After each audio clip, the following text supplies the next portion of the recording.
Assalamualaikum warahmatullahi wabarakatuh. Dan pada video kali ini kita akan mengisahkan tentang kisah Bal'am bin Ba'ura. Dahulu kala, pada zaman Nabi Musa alaihissalam, hiduplah seorang ahli ibadah bernama Bal'am bin Ba'ura. Ia dikaruniai oleh Allah Subhanahu wa Ta'ala sebuah karunia yang diinginkan oleh seluruh manusia, yaitu doanya tidak pernah ditolak oleh Allah Subhanahu wa Ta'ala. Tidak hanya itu, ia juga diberikan pengetahuan tentang sifat dan nama-nama Allah Subhanahu wa Ta'ala, sehingga ketika dia menyeru Allah dengan nama-nama itu, Allah pasti kabulkan doanya. Bal'am hidup di sebuah kaum di negeri Madian, negeri bekas peninggalan Nabi Syuaib. Bal'am sezaman dengan Nabi Musa alaihissalam, dan bahkan dia adalah pengikut setia Nabi Musa alaihissalam sebelumnya. Saat itu, penduduk Madian mendengar kabar bahwa Nabi Musa alaihissalam dan pengikutnya telah sampai di daerah Madian. Mereka sangat takut jika Nabi Musa alaihissalam beserta pengikutnya akan memasuki kota Madian dan menguasainya. Maka raja yang berkuasa di Madian saat itu mendatangi Bal'am serta membujuk Bal'am agar mendoakan kebinasaan terhadap Musa dan kaumnya. Karena memang Bal'am bin Ba'ura telah dikenal sebagai orang yang doanya selalu terkabulkan oleh Allah Subhanahu wa Ta'ala, ketika itu Bal'am menolak dengan keras. Ia berkata, "Celakalah kalian. Bagaimana bisa aku mendoakan kecelakaan terhadap Nabi Allah Subhanahu wa Ta'ala? Ia selalu dijaga oleh malaikat yang menyertainya, dan tentunya Allah tidak suka dengan hal itu." Namun sang raja terus membujuk Bal'am. Namun karena Bal'am terus menolak, akhirnya sang raja merayu istrinya Bal'am dan menjanjikan harta serta kemewahan jika ia bisa membujuk Bal'am melawan Nabi Musa alaihissalam. Istrinya Bal'am pun tergiur dengan tawaran itu. Ia dengan gigih merayu Bal'am agar mau menuruti perintah raja. Ia berkata, "Wahai suamiku, apakah kamu akan menolak harta yang sudah di depan mata? Kamu bisa bayangkan butuh berapa tahun untuk mengumpulkan harta sebanyak itu. Kamu cukup turuti sang raja. Setelah itu kamu bertobat kepada Allah Subhanahu wa Ta'ala. Kita dapat harta, juga tetap diampuni oleh Allah Subhanahu wa Ta'ala." Rayuan maut sang istri pun akhirnya membuat Bal'am mengiyakan permintaan sang raja. Ia akhirnya berangkat dengan menunggang unta menuju pemukiman Nabi Musa alaihissalam dan kaumnya, yaitu Bani Israel. Ia kemudian naik ke atas gunung Usban. Di sana ia dapat melihat dengan jelas perkemahan Nabi Musa alaihissalam dan Bani Israel. Sebelum berangkat ke tempat itu, Bal'am telah berpesan kepada raja dan penduduk Madian bahwa Allah Subhanahu wa Ta'ala sangat membenci dengan perbuatan zina. Jika mereka ingin Bani Israel binasa, maka mereka harus membuat Bani Israel berbuat zina. Sang raja pun memerintahkan kepada seluruh wanita-wanita Madian untuk bersolek dan berdandan cantik serta menggoda untuk memancing Bani Israel berbuat zina. Bahkan putri sang raja pun yang dikenal sangat cantik ikut menjadi bahagian dari wanita-wanita penggoda. Namun dengan syarat bahwa sang putri tidak akan berzina kecuali dengan Nabi Musa saja. Makar jahat itu pun berjalan mulus. Bani Israel melakukan zina secara massal dan bahkan nasihat Nabi Musa alaihissalam tidak didengar oleh mereka.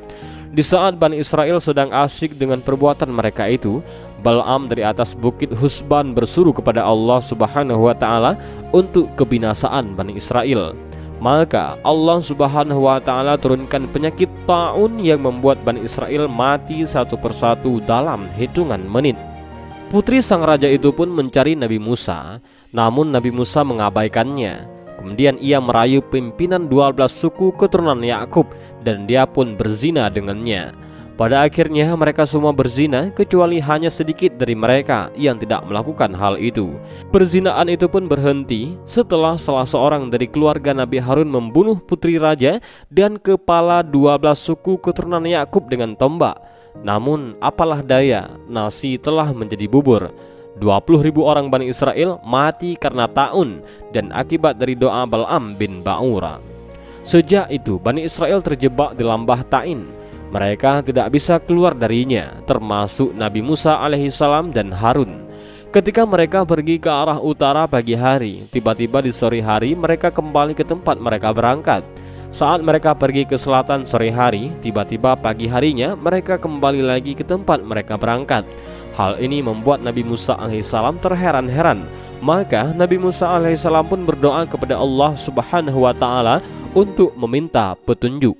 Allah Subhanahu wa ta'ala memberitahu kepada Nabi Musa bahwa semua itu akibat dari kutukan dari doa Bal'am bin Ba'ura. Mengetahui hal itu, Nabi Musa alaihissalam pun berdoa, "Ya Allah, sebagaimana engkau telah mengabulkan doa Bal'am bin Ba'ura untuk kecelakaan Bani Israel, maka perkenankanlah doaku agar Bal'am bin Ba'ura celaka, serta cabutlah anugerah yang telah engkau berikan kepadanya." Doa Nabi Musa alaihissalam pun dikabulkan Allah Subhanahu wa ta'ala. Bani Israel terlepas dari kutukan Bal'am bin Ba'ura, dan Bal'am sendiri kehilangan anugerahnya. Doanya tidak lagi mustajab, dan iman di hatinya telah hilang. Dan pada akhirnya Bal'am bin Ba'ura hidup sebagai orang biasa, dan hidupnya penuh dengan kekafiran dan kemaksiatan. Bal'am pun berkata, "Sekarang telah hilang dariku dunia dan akhirat, tidak tersisa dariku kecuali hanya tipu daya dan na'udzubillah." Beberapa ulama tafsir menyebutkan bahwa sebagai balasan atas doa yang Bal'am tunjukkan kepada Nabi Musa alaihissalam dan Bani Israel, Allah mengutuk Bal'am bin Ba'ura sehingga lidahnya selalu menjulur hingga sampai hampir ke dada, dan seumur hidupnya ia habiskan untuk berbuat fitnah dan tipu daya. Allah Subhanahu wa ta'ala serupakan Bal'am dengan anjing yang sangat hina. Dan inilah secuplik kisah Bal'am bin Ba'ura. Ia adalah gambaran ulama su dan ulama yang tamak dengan dunia. Padahal jika ia mau mempertahankan iman dan ilmunya, ia mendapatkan derajat tinggi di sisi Allah Subhanahu wa ta'ala. Tetapi ia justru memilih dunia dan harta. Maka Allah Subhanahu wa ta'ala gantikan derajatnya lebih rendah dari binatang yang hina.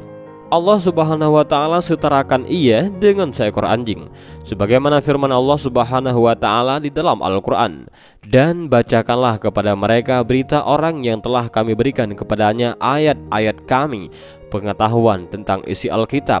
Kemudian dia melepaskan diri daripada ayat-ayat itu, lalu dia diikuti oleh setan sampai dia tergoda.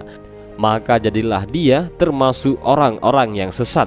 Dan kalau kami menghendaki, sesungguhnya kami tinggikan derajatnya dengan ayat-ayat itu, tetapi dia cenderung kepada dunia dan menurutkan hawa nafsunya yang rendah. Maka perumpamaannya seperti anjing. Jika kamu menghalaunya, diulurkannya lidahnya, dan jika kamu membiarkannya, dia mengelurkan lidahnya juga. Demikianlah itu perumpamaan orang-orang yang mendustakan ayat-ayat kami. Maka ceritakanlah kepada mereka kisah-kisah itu agar mereka berfikir." Al-Quran Surah Al-A'raf. Dan inilah sedikit kisah tentang Bal'am bin Ba'ura. Mudah-mudahan kisah ini bermanfaat.